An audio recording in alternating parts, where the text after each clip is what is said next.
second half. So let's talk some college basketball. We are in the final few weeks before we hit tournament time. To me, it seems like college basketball is a top heavy season, you know, all around. And what I mean by top heavy, it means that all the better teams are going to do the damage, in my opinion, come NCAA tournament time. Clearly, Kentucky and Syracuse are the two teams that most people regard as the best two teams in the country, being that both teams, I mean, Kentucky lost at the buzzer to Indiana. You know, and Syracuse, you know, they still have rebounding woes, but they find ways to win games. They don't win the pretty way, but they get it done. In my opinion, also, what is wrong with West Coast basketball out here? I mean, USC and UCLA, Stanford, Arizona, Arizona State, you know, traditionally have always put together teams that are competitive. But for some reason, this year and even last year, the West Coast basketball has been dominated by the UNLVs and the St. Mary's and the San Diego States and the Gonzagas, and a new one, Long Beach State, who continues to beat ranked teams that get in front of them. Nobody wants to play Long Beach State. The ACC this year is playing interesting basketball. In fact, tonight, Duke Florida State is a rematch of a game that happened earlier this season where Duke had a 45 game win streak and Florida State beat them at the buzzer. And I guess Duke is, you know, trying to exact some revenge for that performance. Mr. Curry apparently is knocking threes down all over the place, and Duke has a 9 point lead in the second half. But obviously, that conference, you know, North Carolina still is a lot of people's pick to make it to the Final Four this year. And therefore, continuing my thought that it's just, to me, the top two teams in every conference right now are capable of winning it all, except for out here in the Pac 12. I mean, Kansas is playing unbelievable basketball since its slow start. Kansas State even has won a couple big games in the last few weeks. The Big Ten is huge this year. I mean, with Michigan, you know, finally playing, you know, pretty quality basketball, got some great quality wins over the last couple of weeks. Come from behind win the other night against Northwestern. Michigan State got off to a slow start, losing to Duke and North Carolina, but then somehow, some way, has turned their season completely around, and now they're in the top four in the nation in terms of where they are ranked. But still, in all, the bottom line is this nation this year is being controlled by Kentucky. Kentucky is scary. Coach Calipari, I remember when I was at UMass, and I remember it was like I want to say 1993 or maybe 94, when UMass had Marcus Camby and Dante Bright and Dana Dingle. He got all these McDonald All-Americans, and basically that was the beginning of his run in terms of getting blue chip players. And this guy Davis, apparently, people keep talking about him as, you know, in the same breath as they talked about Alcindor, are talking about him in the same breath as, you know, Patrick Ewing in terms of how dominant he is as a freshman. I mean, he just reminds me of Marcus Camby with just a little bit more game. I remember Marcus Camby was blocking every single shot that was attempted and rebounding and just dominating and, you know, just was a beast. And this guy Davis, you know, is playing that way. And, you know, if Kentucky continue to play the way they've been playing in terms of, you know, the defense that they've been playing, they're going to be a tough team to beat. I mean, Indiana got them at Indiana. Yes, it took a guy to hit a three-point shot at the buzzer to get it done. But the bottom line is, a win is a win is a win. And so come tournament time, you know, my Final Four, I still feel it will be Kentucky and Syracuse will definitely be there. I think there will be a team from the ACC, and I think there will be a team from the Big Ten. I haven't figured out which ACC team is because, you know, on nights Duke can score a boatload of points hitting three-point shots like tonight, and then other nights you can't make a single solitary three. You know, the Big Ten is going to beat each other up with, you know, Michigan State, Michigan, Ohio State, Indiana, Minnesota, you know, playing as good as they can play.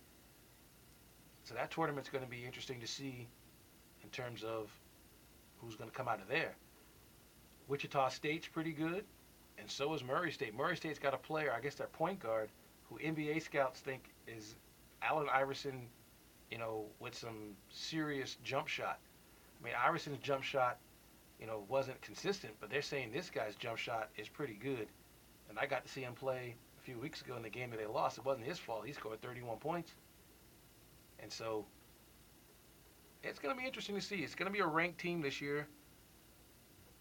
No butlers are coming out of the woodworks to steal a championship or to scare a bigwig like Connecticut and Duke the last 2 years. But we will find out. And I guess that's why, as Chris Berman likes to say, I guess that's why they play the games. Another quick topic that I want to talk about briefly. Well, this is NFL Combine. I can talk your ear off for hours about how much I can't stand it.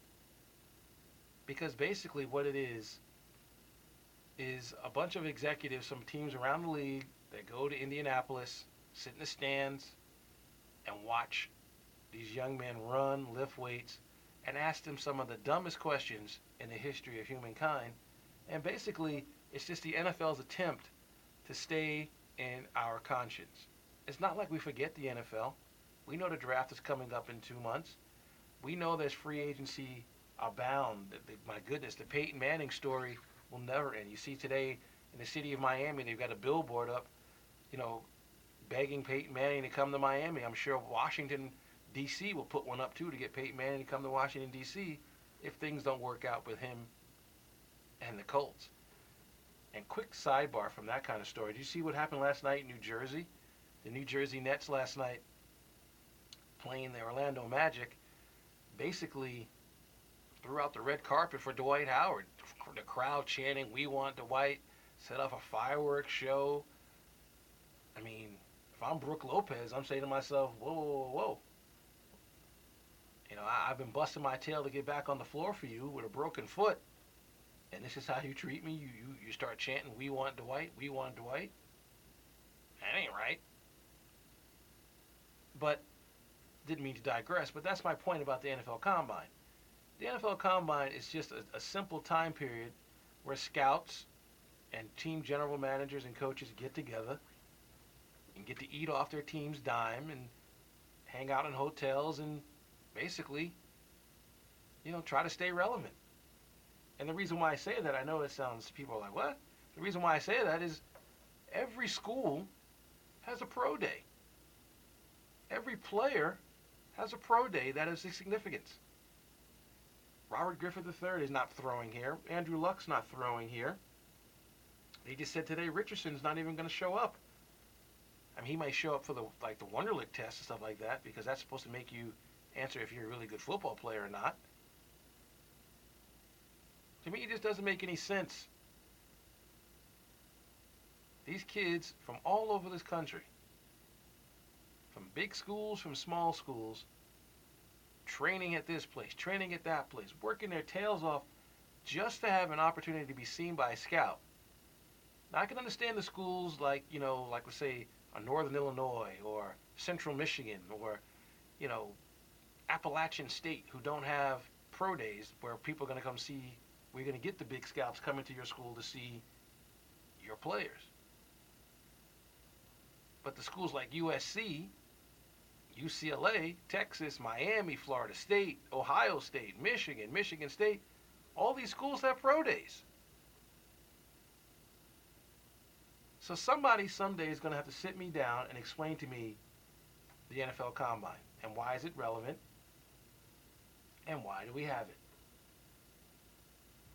Because until then, I'm always going to criticize it because it's foolish.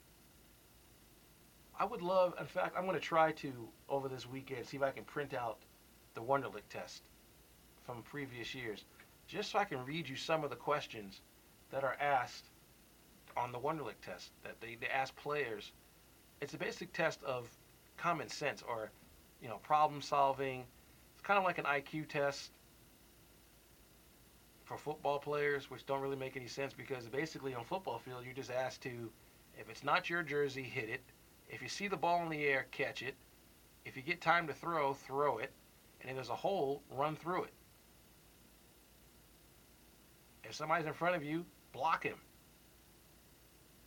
So I don't mean to be a downer in the NFL Combine. Don't mean to be a downer in general with this whole Combine nonsense, because I just, obviously as an aspiring broadcaster, of course I'd kill to be there and being able to talk to the players and GMs and the coaches and get a feel of what it is that they're looking at and stuff like that. But again, I completely agree with what Mike Wilbon said today. He said, I always thought your tape that you did in your college football games was supposed to be what puts you in the draft spotlight, as opposed to how you test. I mean, Emmitt Smith wasn't that great at the Combine. Tom Brady wasn't that great at the Combine. And Emmitt Smith's a first ballot Hall of Famer, the all-time leading rusher in the history of the NFL. And Tom Brady, 3-time Super Bowl champion.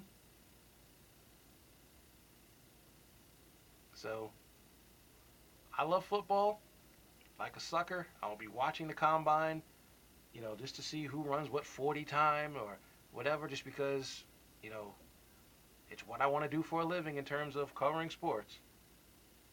But the reality is, it's truly a waste of time.